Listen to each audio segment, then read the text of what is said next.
नमस्कार, दिल्ली तक देख रहे हैं आप। मैं हूं आपके साथ वैशाली महेश्वरी। शराब घोटाले में सीबीआई के सम्मन और पूछताछ के बाद दिल्ली के मुख्यमंत्री अरविंद केजरीवाल की मुश्किलें अब और बढ़ती हुई नजर आ रही है। पीएम नरेंद्र मोदी की डिग्री मामले में गुजरात यूनिवर्सिटी के मानहानि करने से जुड़े केस में अहमदाबाद की कोर्ट ने अरविंद केजरीवाल और आम आदमी पार्टी के नेता और राज्यसभा सांसद संजय सिंह को सम्मन जारी किया है।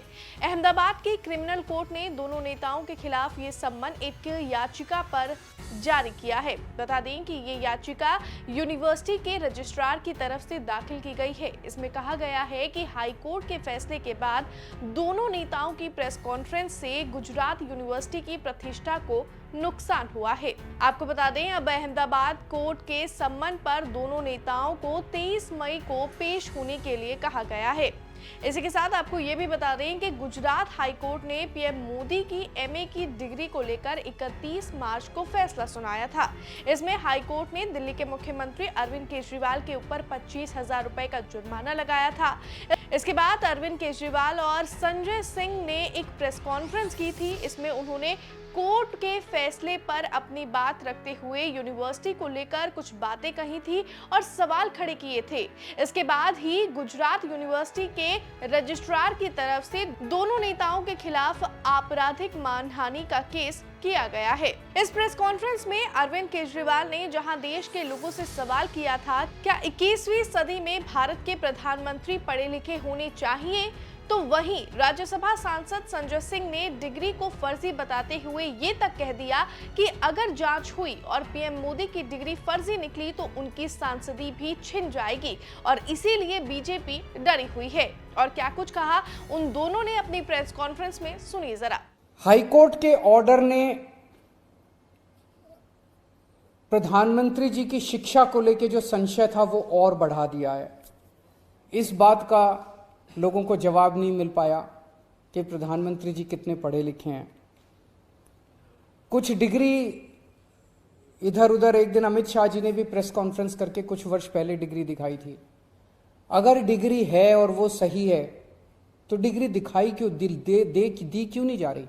गुजरात विश्वविद्यालय, दिल्ली विश्वविद्यालय डिग्री क्यों नहीं दे रहे? उनकी जानकारी क्यों नहीं दे रहे? तो लोगों के मन में दो ही आंसर है क्यों नहीं दे रहे। एक ही हो सकता है इसलिए नहीं दे रहे क्योंकि अहंकार है कि मैं क्यों दूं, मेरी डिग्री मांगने वाले ये कौन होते हैं, इनकी औकात क्या है। पर जनतंत्र के अंदर इस तरह के प्रश्न तो ठीक नहीं है, इस तरह का अहंकार तो ठीक नहीं है। अगर जनता मांगती है तो देनी चाहिए। और दूसरा प्रश्न जनता के मन में ये उठ रहा है कि डिग्री इसलिए नहीं दे रहे क्योंकि डिग्री हो सकता है फर्जी हो, डिग्री हो सकता है नकली हो। तो ये जनता के मन में कल के ऑर्डर के बाद बहुत सारे अफवाहों का बाजार गर्म है, बहुत सारे प्रश्न खड़े हो रहे हैं।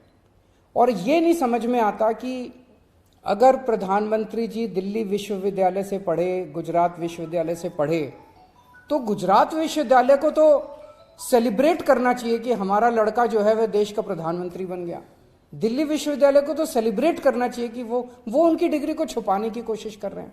प्रधानमंत्री की डिग्री का मामला जब से सामने आया है, पूरी की पूरी भारतीय जनता पार्टी बौखला गई है। सारे मंत्री, सारे प्रवक्ता, सारी की सारी भारतीय जनता पार्टी अपने प्रधानमंत्री के फर्जी डिग्री को सही साबित करने में जुट गई है। और मैं इसको फर्जी डिग्री क्यों कह रहा हूं? इसलिए कह रहा हूं कि प्रधानमंत्री जी ने जो डिग्री सार्वजनिक की है, प्रधानमंत्री जी की जो डिग्री गृह मंत्री अमित शाह जी के द्वारा प्रेस कॉन्फ्रेंस में दिखाई गई है, वो डिग्री अपने आप में कई सवाल खड़े करती है। अभी सिलसिलेवार करके मैं आपके सामने बताऊंगा। लेकिन एक बात बहुत स्पष्ट है कि भारत के चुनाव आयोग का नियम यह कहता है कि अगर आप अपनी संपत्ति के बारे में कोई गलत जानकारी देते हैं, अगर आप अपनी डिग्री के बारे में कोई जानकारी गलत देते हैं, तो आपकी सदस्यता रद्द हो सकती है। यानी भारत के प्रधानमंत्री की डिग्री जांच करा ली जाए, वो फर्जी निकलती है तो मोदी जी की सदस्यता पूरी तरीके से रद्द हो जाएगी। वो ना सांसद बचेंगे, न चुनाव लड़ने के योग्य बचेंगे, क्योंकि एक बहुत बड़ा फर्जीवाड़ा है भारत के प्रधानमंत्री की ओर से। तो अब देखना होगा पीएम मोदी की डिग्री से जुड़ा ये विवाद और कितना आगे बढ़ता है और इस कंट्रोवर्सी में और क्या कुछ अपडेट आते हैं। बहरहाल इस वीडियो में बस इतना ही, लेकिन इस वीडियो में दी गई जानकारी आपको कैसी लगी, साथ ही साथ इस पूरे कंट्रोवर्सी पर आपकी क्या कुछ राय है, हमें कमेंट्स में जरूर बताएं। मुझे दीजिए इजाजत और दिल्ली से जुड़ी हुई तमाम खबरों के लिए आप देखते रहिए दिल्ली तक।